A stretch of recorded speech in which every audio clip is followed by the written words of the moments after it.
Yes, good morning students. आज हम करेंगे reduction of parabolic equation two the canonical form. Canonical form की थी हमने कि किसी भी इक्वेशन को रिड्यूस करके हम कैनोनिकल फॉर्म में चेंज कर सकते हैं, जिससे उसका सॉल्यूशन इजी हो जाता है निकालना। तो इसमें हम पर्टिकुलर टाइप की इक्वेशन लेंगे। वैसे हमने फर्स्ट एक्सरसाइज में ईच टाइप के लिए हाइपरबोलिक, पैराबोलिक, एलिप्टिक, एलिप्टिक तो नहीं की, अभी हाइपरबोलिक टाइप की है। इसमें हम पैराबोलिक टाइप की करेंगे। हाइपरबोलिक में रियल और डिस्टिंक्ट रूट्स थे, इसमें रूट्स इक्वल होंगे। इक्वल रूट्स के केस में एक पहले भी किया वैसे एग्जाम्पल, तो इक्वल रूट्स के केस में आपको कैसे रिड्यूस करना है उसको कैनोनिकल फॉर्म में, ये हम करेंगे आज। फर्स्ट एग्जाम्पल देखो, classify and reduce the equation to canonical form and hence solve it. साथ में उसका सॉल्यूशन भी निकालना है। कैनोनिकल फॉर्म में चेंज करने के बाद उसको सॉल्व करना है। तो उसके लिए हम क्या करेंगे, पहले हमने आर एस टी की वैल्यू निकालनी है। इसका कोफिशिएंट आर, इसका कोफिशिएंट एस और ये टी। तो ये बन गया 1 - 4 4, फिर एस स्क्वायर माइनस 4RT निकाला, that is 0। Equation is parabolic.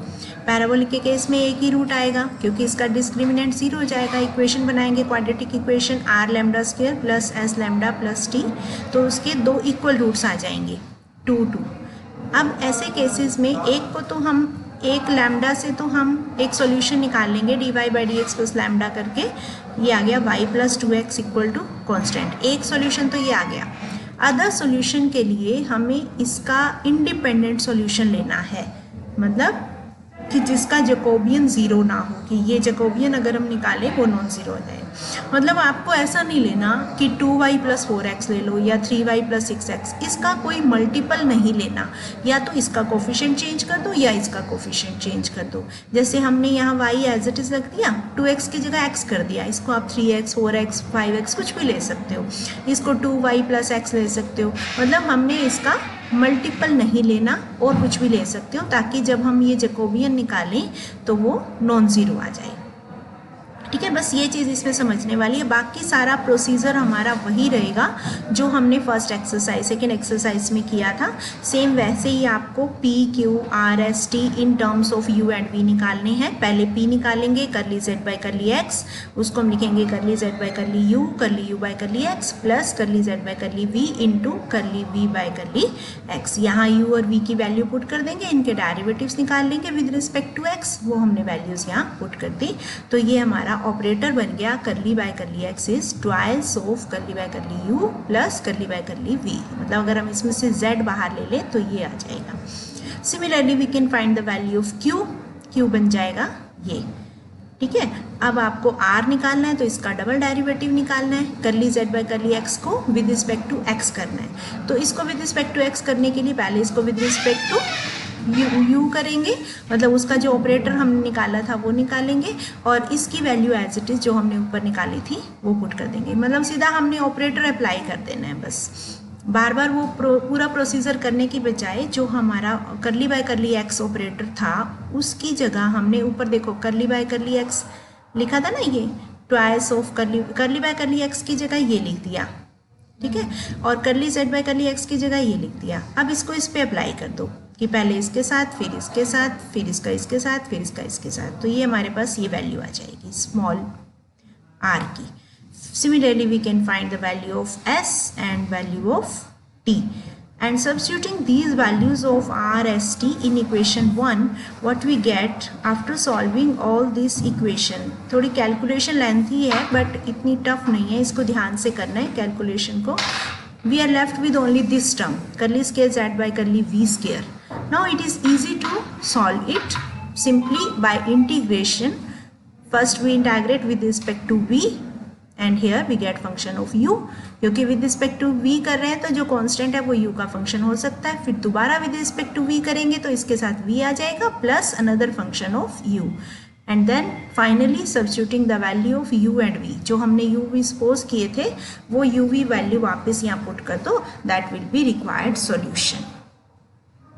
ठीक है, सिमिलरली नेक्स्ट एग्जाम्पल में भी सेम यही प्रोसीजर रहेगा हमारा। आर एस टी, अब इसमें एक्स वाई की फॉर्म में है तो उससे कोई फ़र्क नहीं पड़ेगा, हम लैम्डा की वैल्यू एक्स वाई में आ जाएगी, एक्स बाई वाई, यहाँ D Y by D X plus lambda put करेंगे, लैम्डा की जगह एक्स बाई वाई आ गया, इसको इधर शिफ्ट कर दो डी एक्स को, वाई को डी वाई के साथ इंटीग्रेशन कर दो, तो एक सोल्यूशन आ जाएगा Y square plus X square equal to constant. अब रूट सेम है तो सोल्यूशन भी सेम आएंगे, तो हम सेम तो ले नहीं सकते, तो आपको नेक्स्ट सोल्यूशन के लिए क्या करना है, या तो आप y square minus x square ले लो, या y square plus 2x square ले लो, y square plus 3x square ले लो, 2y square plus x square ले लो।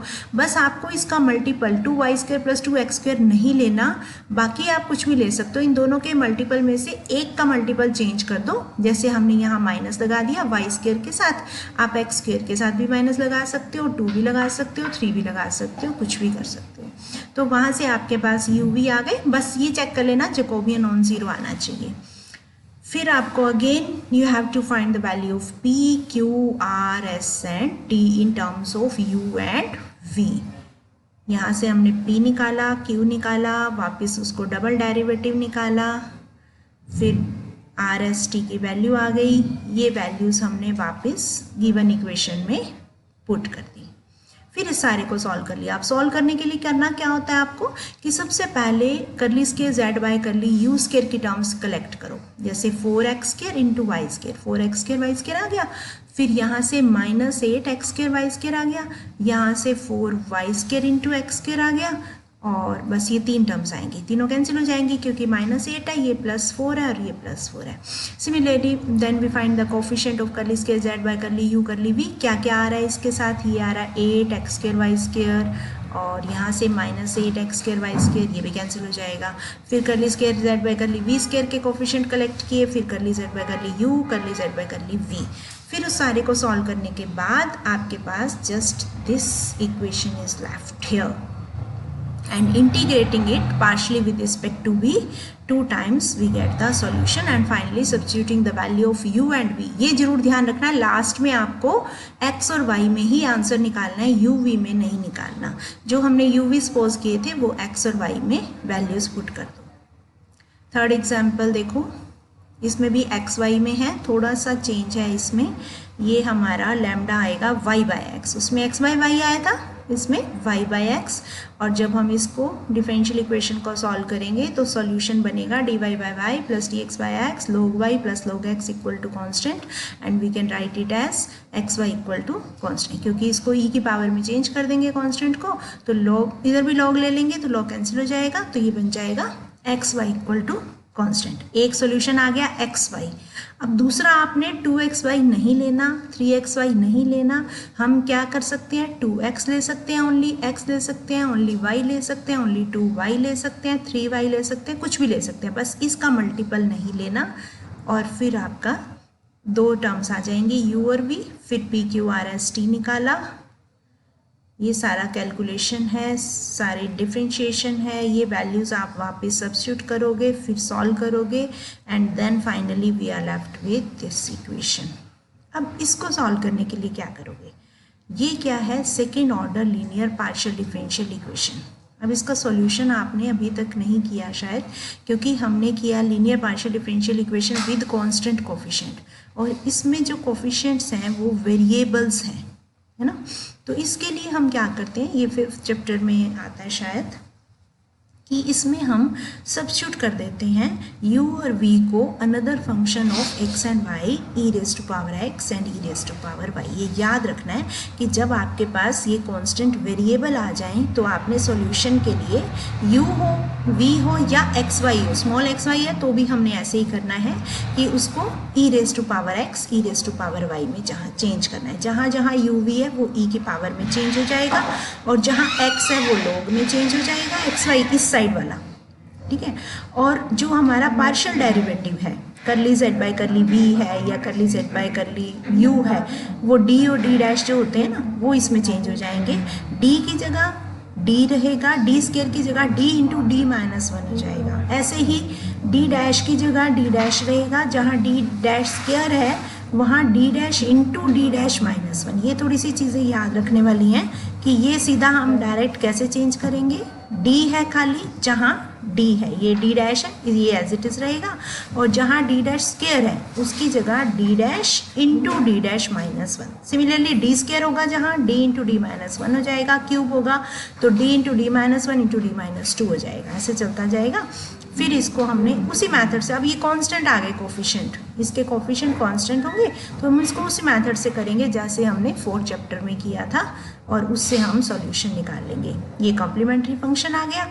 फिर ये एक्स वाई में आएगा, एक्स वाई को यू वी में चेंज करना है, यू वी को वापस स्मॉल एक्स वाई में चेंज करना है, पहले कैपिटल एक्स वाई से यू वी लॉग में चेंज करके, और फिर यू वी को स्मॉल एक्स वाई में चेंज करना है।